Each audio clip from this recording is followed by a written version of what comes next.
What's going on, everyone? Austin John Plays here, and today I'm going to be going over one of the best methods to farm rupees in Legend of Zelda Skyward Sword HD. This method is going to be the best way to do it in the early game, meaning like before you fight imprisoned for the first time. In fact, I'm only about 6-7 hours into the game, and I've already found a way to come up with all the rupees I need in order to pretty much buy everything I could possibly need from Beetle. There are several other ways to farm rupees later on in the game, but in my opinion, the earlier that you can farm these rupees, the better, because that gives you kind of like the head start that you want at the beginning. As soon as you get access to Eldin Volcano, you are going to be able to make your way into the most profitable part of the game you could possibly need. Now, I have not beaten the game yet because the game just came out, so I don't know if there's an end reason for all the rupees that you could possibly get in the game, but I want to have all the rupees that you could possibly have in the game. In Legend of Zelda Skyward Sword HD, you are going to start with a wallet size of 300 rupees, which is increased from the original of 200 in the Wii version of the game. By this point in the game that you finally reach Eldin Volcano, you can have the medium wallet from visiting Uncle Bats and giving him 10 gratitude crystals, as well as 3 wallet upgrades from Beetle for a total of 1,400 rupees. And each wallet upgrade from Beetle is only 100 rupees, which is not bad at all. And you don't need them right away. In fact, doing this method, you're going to be able to just grind rupees up and get a bigger wallet, so on and so forth from there. In order to do this, we're going to make our way over to Eldin Volcano. In my walkthrough, I actually just gathered all 5 parts of the key, but we have not entered there yet. You can do this at any point in the game that you do have access to fast travel in the Eldin Volcano area. That's a little bit of spoiler-free foreshadowing for you. And once you make your way down this large hill, we're going to head down once again. And at this camp, if you didn't know, on the right side is a bombable wall, right next to where the bombs are. You're going to bomb the bombable wall and head inside. And this right here is Tubbert. Tubbert has so much money that he wants to make a game called Thrill Digger, which is essentially Minesweeper. The game of Minesweeper, there's a lot of strategy to it, but I have a strategy that's going to make it so easy for you. How the game works is fairly simple, and to demonstrate, I just want to go to the beginner course. The beginner course is the smallest. It costs 30 rupees. It's a map size of 5x4, and there are green rupees, blue rupees, and red rupees with a total of 4 bombs. I do believe that the rupees are randomly generated based on where the bombs are placed. And every single one of these spots, considering that there's a total of 20 spots and there are 4 bombs, that means that there is a 20% chance that the first one that you pick, you're immediately going to lose the game, and that's just bad luck. I always want to pick a spot that's not on the edge, and I'm going to pick this one right here. I just got a blue rupee. A blue rupee actually means that 1 to 2 of the spots adjacent to this one have a bomb, or a negative space in the higher levels. That means that of these surrounding 8, 1 of them is going to be bad. Statistically speaking, that now means that these 8 spots now have a 22% chance to hold a bomb, and every other spot only has a 20% chance. So statistically, if I were to dig here, I have a 2% less chance of getting blown up than if I dig there. But granted, it's all left up to chance.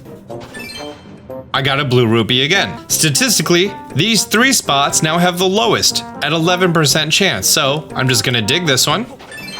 I got a blue rupee again. That now means that this top and this bottom are still the lowest. I think they're about 13% now.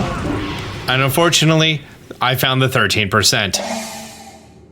And then once it's done, you actually get to see where all the rupees are located. Now you may be wondering, how do I know these exact statistics? Well, that's just the math of it. And there's actually someone by the name of Josh Scotland. He's a software engineer. He owns joshscotland.com. He made an assistant for this game back when the original Wii title was the only copy out. This is not sponsored or anything else. I just happened to come across this website, reached out to him on Twitter, and I'm like, hey, this is amazing. Do you mind if I feature it? And he's like, no, not at all. So now with having the math of every single space that can be good and can be bad, I'm gonna go into the expert level, and every single space has a 40% chance of being bad. They cost 70 rupees each. So you may want to save before trying this the first time. So after doing some pretty thorough testing, going through a few different, I want to say like mentalities of how I would play, I want to let you in on my strategy that I personally do to get the most rupees per minute. I always go to D2 over here. Great strategy, everyone. And then I go to C4, because there's a chance that it's going to be explosives, right? If C4 is good, and like if I get a blue right here, then I kind of stop my strategy, because I want to hit this X right here of blue, red, red. I'm going to input all those, blue, red, and red. And now you see how I have these 3 in a row that are most likely 60% bad. I want to go to the other side of those, and I want to dig there. If those are all bad, and that was a red, I think that means that this is less of a chance, and these are greater of a chance now. All right, so now these two are 50%, this is 76%. That means that most likely there's something bad here. So I want to dig next to it. And considering this is 49%, I want this 37. So you kind of want to play next to the danger, and we get a silver. That's exactly what we're going for. The closer you are to the danger, the better off you're gonna be. And see the 7% over here? How bad would you feel if you dug that 7% and you got a bomb? And like, what were you risking it for? 7% is probably not a very good rupee. It might even be a green. It's now at the point that I'm just trying to maximize my overall time. There's an average of 2 silvers on every board. So I'm happy with what I found. And now you're gonna see that, well, it did have a trouble computing some of them. As you can see right here, some of these are still question mark bad. This one has a half chance to be something pretty great. And honestly, if I lose, nope, it was red. The site does have a tendency to slow down, although he did make it in 2011, so can you even blame him? But like, if I'm looking at that top left corner, those 46%, I want to dig right there. I got a blue. Now I'm at 300. I'm not trying to go for an absolutely perfect run, which I can in theory. There we go, found a bomb. There's probably no silvers left. There weren't, just blues and a few reds. But winning 305, that's above my average overall. You just got to do that. The closer you play to danger, the faster you're gonna get money. If you play too safe around the numbers, if you're digging around the greens, honestly, in my mind, it's just kind of a waste of time. As bad as that sounds. I dig there, I dig there, and usually with those two, I'll run into like red. If I run into red and then I dig there, and then I continue a strategy. But like I said, when I get a blue, I like to do this square here.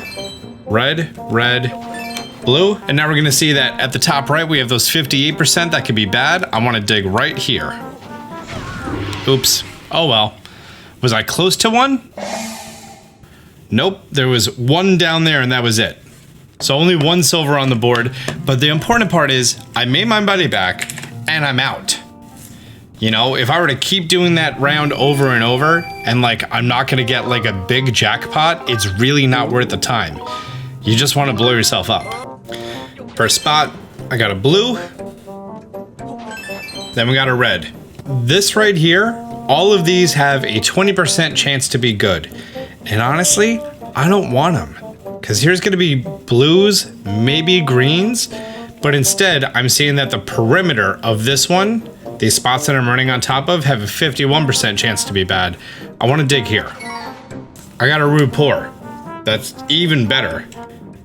That basically means that if these are bad and this one's bad, then this one's great. Nope, it was a bomb, but there's a silver right next to me, watch it. 3 silvers right next to me. First spot, we got a blue. Second one, we got a rude pour. That essentially means that next to that is something that can be good. As worse as a blue, as amazing as a silver. We got a red, and now we're starting to paint a picture. These 3 have a half chance to be bad. This one has a chance to be bad. So I want to go for this one right here. Because that's probably bad, that's probably bad, that's guaranteed to be bad, this is probably good. And now, we're painting a picture here. If I were to come here and I was gonna grab this 20%, and it's a red, maybe this side one is good. No, that was a rude pour. Are we just gonna double down on the odds now? Honestly, this 59 is looking better and better. No, I mean, we got the silver. maybe above the silver. There it is. I don't know why, but the silvers like to hang out together. They really do. And this one that was 26% was the bum. Oh, this map had 4 silvers. That's an uncommon odd. That's an uncommon thing. All right, so I took a break for lunch. I did a few more rounds, and now I am up to 1,285 rupees, which is enough to buy most of the things that Beetle has. And inside of here, now that I have over 1,000 rupees, I could come here and get myself this beautiful adventure pouch. And I'm pretty sure I need to leave, spawn back in, and then he's gonna have another, and I think it's 800? Oh, it's 600. Okay, well yeah, I definitely want that. Well, fantastic. I know that he has one more, and I think it's a very high number. Yeah, the last one is 1,200. Okay. And then we also have this heart container over here that gives us another full heart, which is pretty neat. And that's only 800. So let's go run the game and get ourselves at 800. I've been documenting what I come across while I'm playing, and I'm averaging now about 143 rupees. And this is the first gold rupee that I've come across the entire time. I think the funny part about getting a gold is that pretty much means that everything around it is going to be horrible for you. But yeah, I've been doing this for about 25 minutes, and of course I get a bomb on that one, right? Yeah, no silvers once again, but there was the gold, so there's that.